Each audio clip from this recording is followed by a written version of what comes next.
Esto es Construyendo el debate. Gran parte de las mexicanas y los mexicanos estábamos. Política, periodismo, movimientos sociales, cultura. Opina, argumenta, analiza. Un espacio que se construye con tu participación. Esto es Construyendo el debate.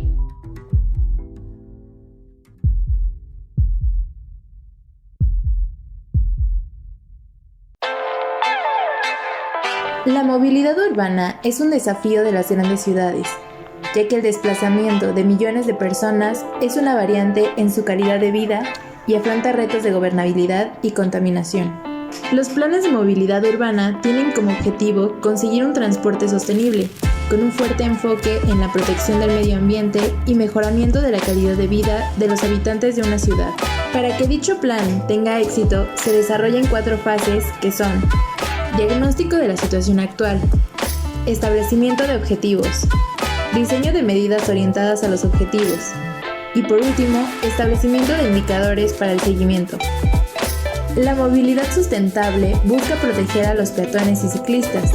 Además, valora el tiempo empleado en los desplazamientos, considera los costos socioeconómicos asociados a cada medio de transporte y busca garantizar que todos los ciudadanos tengan acceso a lugares públicos y servicios de transporte colectivo, así como a opciones de movilidad no motorizada. Un ejemplo de movilidad es el traslado que se da diariamente entre los habitantes del Estado de México y la Ciudad de México. La empresa de transporte Urban realizó un estudio donde reveló que aproximadamente 11.2 millones de habitantes viajan entre la ciudad y el Estado de México, invirtiendo 4 horas diarias, iniciando sus viajes desde las 4 o 5 de la mañana. Por otro lado, se han realizado diferentes encuestas para saber las complicaciones del traslado hacia la Ciudad de México. Los datos arrojaron que el 32% de los encuestados utilizan 2 transportes diferentes, mientras que un 39% utiliza 4 o más transportes para llegar a su destino. Cabe resaltar que los medios de transporte más utilizados son el metro con un 83% y las combis con un 77%.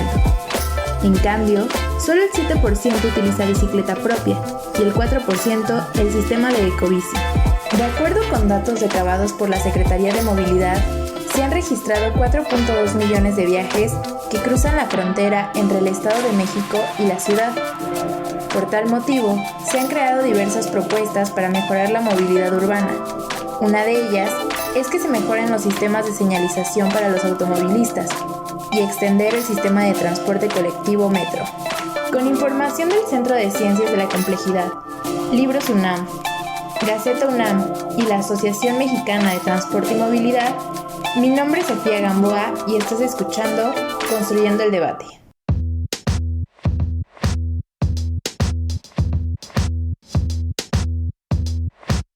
Muy buenas noches, les saluda Carlos Correa, esto es Construyendo el Debate, el podcast de la Facultad de Ciencias Políticas y Sociales. Podcast que pueden escuchar todos los lunes en punto de las 8 de la noche con nuevos episodios y nuevos invitados. Recuerden que nos pueden seguir en redes sociales, en Facebook nos encuentran como Construyendo el Debate y en Instagram como Construyendo_Debate. Esta noche en Construyendo el Debate hablaremos sobre movilidad urbana en la Ciudad de México, los retos y las problemáticas. Y para ello tenemos al doctor Cristian Asensio de invitado. Él es profesor de tiempo completo adscrito al Centro de Estudios Sociológicos de la Facultad de Ciencias Políticas y Sociales. Y sus líneas de investigación son juventudes, seguridad, violencia y teoría del intercambio y acción racional. Doctor Asensio, muy buenas noches. Muy buenas noches, Carlos. Agradezco mucho esta invitación. También agradezco mucho a las personas que nos están escuchando. Doctor, para abrir la conversación sobre este tema tan importante y tan interesante, quisiera hacer la siguiente pregunta. ¿Consideras que la implementación de políticas públicas que favorecen y fomentan el uso de nuevos sistemas de transporte como el cablebús o el trolebús elevado contribuyen a la mejora de la calidad de vida de los ciudadanos de la Ciudad de México y su área conurbada? Bueno, sí, es una pregunta, yo creo que se responde de manera muy sencilla, o sea, realmente contribuye, pero para que contribuya se requiere una mirada como la que ahora se ha planteado, por lo menos en la Ciudad de México, que es una mirada de un sistema integrado de transporte. Es decir, no son solamente varias formas en las que las personas pueden desplazarse, ¿no? A través del cablebús, a través del trolebús elevado, a través del metro, a través de toda la infraestructura de transporte público, como todo un sistema en el que además las personas a veces con una misma tarjeta pueden tener acceso a varios de estos sistemas. ¿Qué quiere decir esto? Que entonces se reconoce que las personas no ocupan únicamente un sistema de transporte, sino que tienen que hacer transferencias, tienen que hacer los llamados transbordos. Entonces, para que estas políticas tengan resultado, pues hace falta justamente esta mirada de un sistema integrado de transporte. Muy interesante su respuesta, doctor, y eso nos da pie a la siguiente pregunta.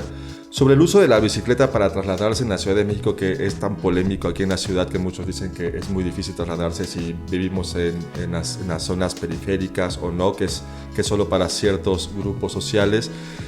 Es una forma de transportarse muy complicada, pero sabemos, y porque además nos conocemos, que ambos nos trasladamos de hecho en bicicleta desde nuestros centros de trabajo a nuestras casas. Esta es una opción viable para los que se desplazan a distancias mayores a los 10 kilómetros, y en ese sentido, ¿qué hace falta para fomentar aún más el uso de este medio de transporte en la ciudad? Muy buena pregunta, Carlos. Yo considero que la bicicleta debería ser parte de este sistema integrado de transporte. Creo que hasta el momento, a pesar de que hay ciertos esfuerzos por tener ecobicis y otro tipo de sistema, no está suficientemente integrado. Entonces sí, claro, a mí por ejemplo me parece muy importante trasladarme en bicicleta hacia el centro de trabajo, hacia la vivienda, pero no considero que esto esté contemplado como una dinámica colectiva y segura. Y en esos términos me parece que hay que trabajar muchísimo en términos de el respeto a las y los ciclistas, a las ciclovías mismas, ¿no? A su utilización como vías exclusivas para este transporte no motorizado. Y yo incluso me atrevería a decir que se tiene que hacer una política que favorezca, porque si bien es cierto que no es una opción viable ahorita para las personas que viven a más de 10 kilómetros, incluso para las personas que viven a menos de 10 kilómetros muchas veces no es una opción suficientemente segura, porque hace falta toda una estrategia de infraestructura, de sensibilización, pero también de protección vial de las y los ciclistas. Yo creo que tendría que ser una opción viable para las personas incluso que vienen desde la zona conurbada del Valle de México. Qué interesante, doctor. Pues aquí vamos a hacer un pequeño corte, vamos a escuchar En el Librero y regresamos. En el librero. Cápsula con la información y reseña de las últimas publicaciones de la Facultad de Ciencias Políticas y Sociales de la UNAM.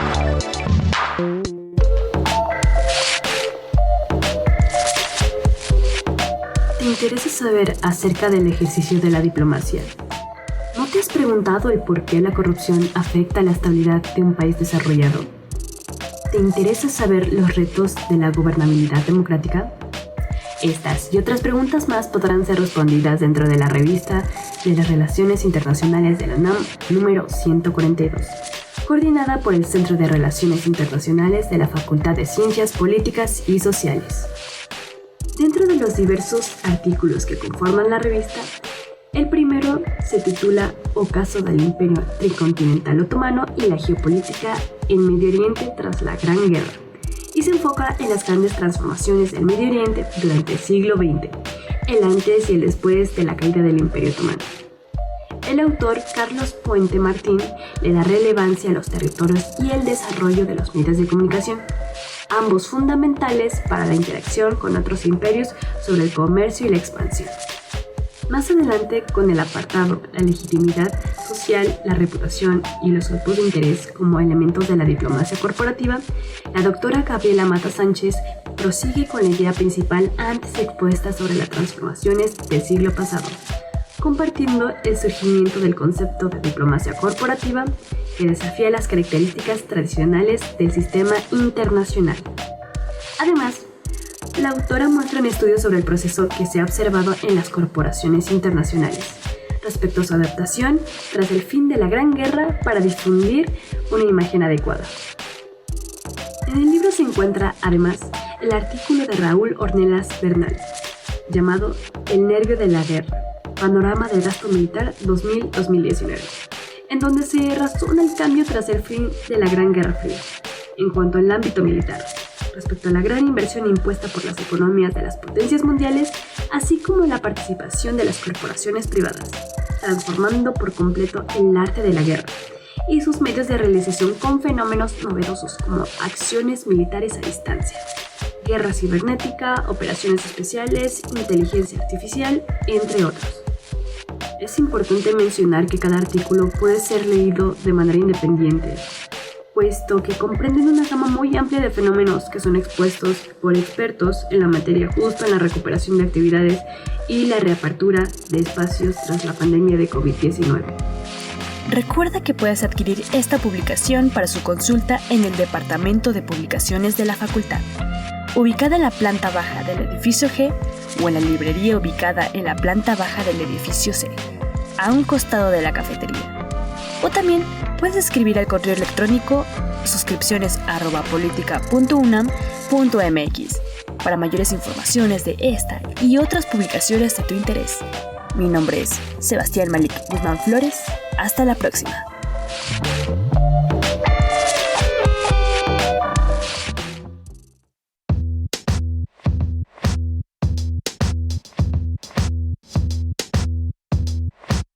Estamos ya de regreso en Construyendo el Debate. Estamos hablando sobre movilidad urbana en la Ciudad de México, los retos y las problemáticas. Y para ello continuamos conversando con el doctor Cristian Asensio. Doctor Asensio, la siguiente pregunta que le quiero hacer es: ¿existen ciudadanos, usuarios del transporte particular, como es el automóvil, que justifican su uso diario debido a las largas distancias de traslado entre sus lugares de vivienda y sus centros de trabajo? ¿Considera usted que tener un automóvil en la Ciudad de México y su área conurbada es indispensable para la movilidad? A mí me parece que el tema de los automóviles es un tema que en realidad las personas utilizan porque no consideran que hay una opción suficientemente viable de transporte público. Sin embargo, yo creo que hay que seguir apelando a mejorar el sistema de transporte público, a hacerlo más eficiente, pero también más seguro, más integrado, ¿verdad? Con más posibilidades de traslado, porque finalmente para que una ciudad tan densamente poblada como es la Ciudad de México pueda preservarse en el tiempo, se requiere que las personas gradualmente vayan disminuyendo la utilización del automóvil, como ha sucedido en muchas ciudades del mundo. Claro. y principalmente después de la pandemia, en el que las personas se dan cuenta de que no solamente tiene que ver con la cuestión de los tiempos de movilidad, sino también es una cuestión que tiene que ver con la propia salud, tanto física como mental. Es muy estresante, no me dejarás mentir, manejar en la Ciudad de México, conducir. Así es un tema muy estresante, a diferencia de cuando se traslada en bicicleta, que genera endorfinas, hay un hecho de liberación, aunque también manejando bicicleta en la Ciudad de México se vuelve estresante por el tema de estarse cuidando de los demás. Y tocando el tema de la pandemia, doctor, justamente nos da pie a la siguiente pregunta. Después de la pandemia por COVID-19 que acabamos de padecer hace un par de años, ¿algo cambió en beneficio de los ciudadanos en cuestión de movilidad en la Ciudad de México?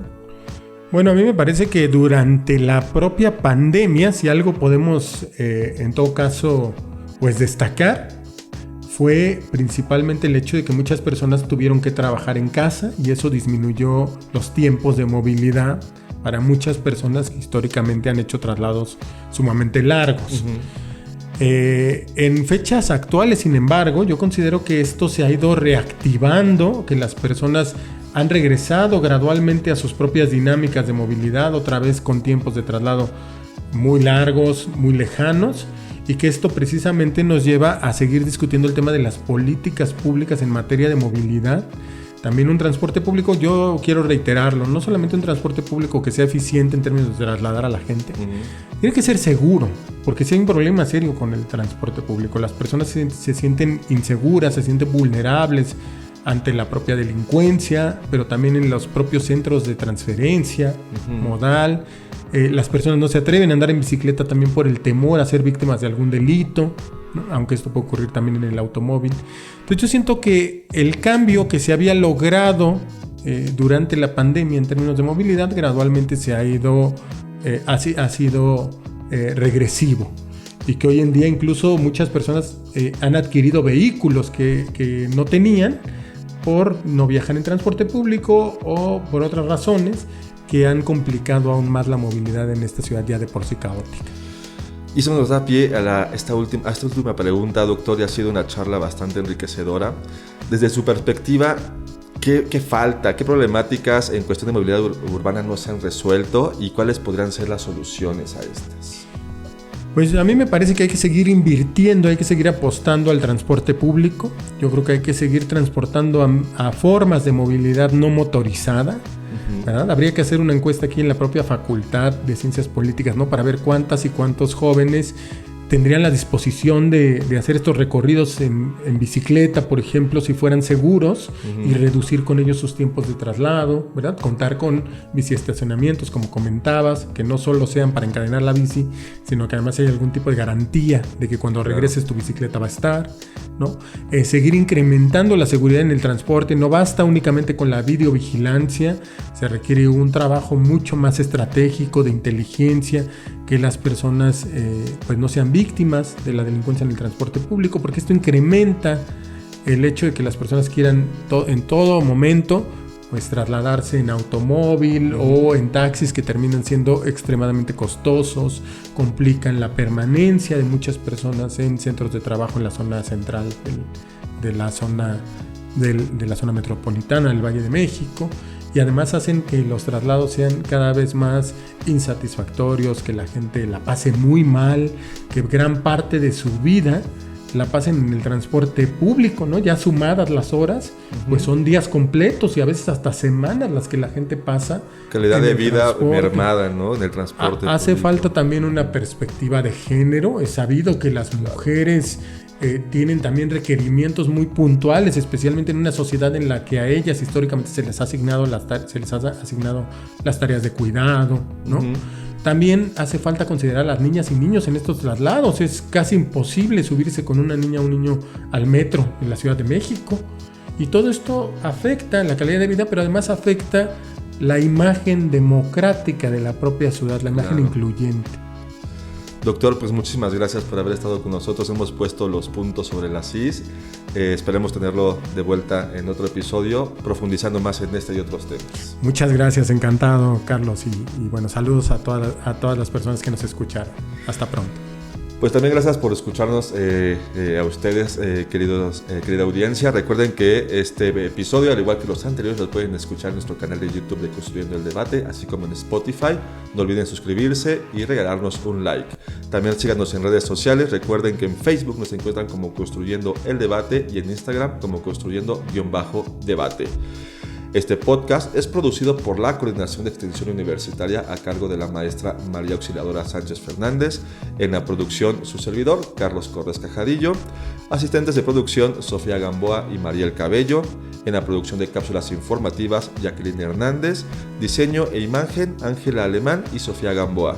Se despide de ustedes, Carlos Corres Cajadillo. Que tengan una excelente noche.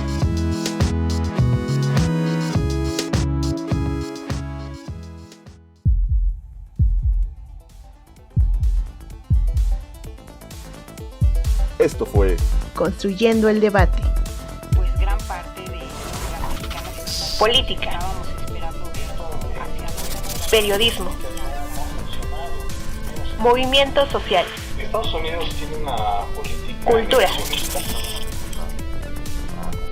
ser vistoso, Opina, argumenta, analiza. un espacio que se construye con tu participación.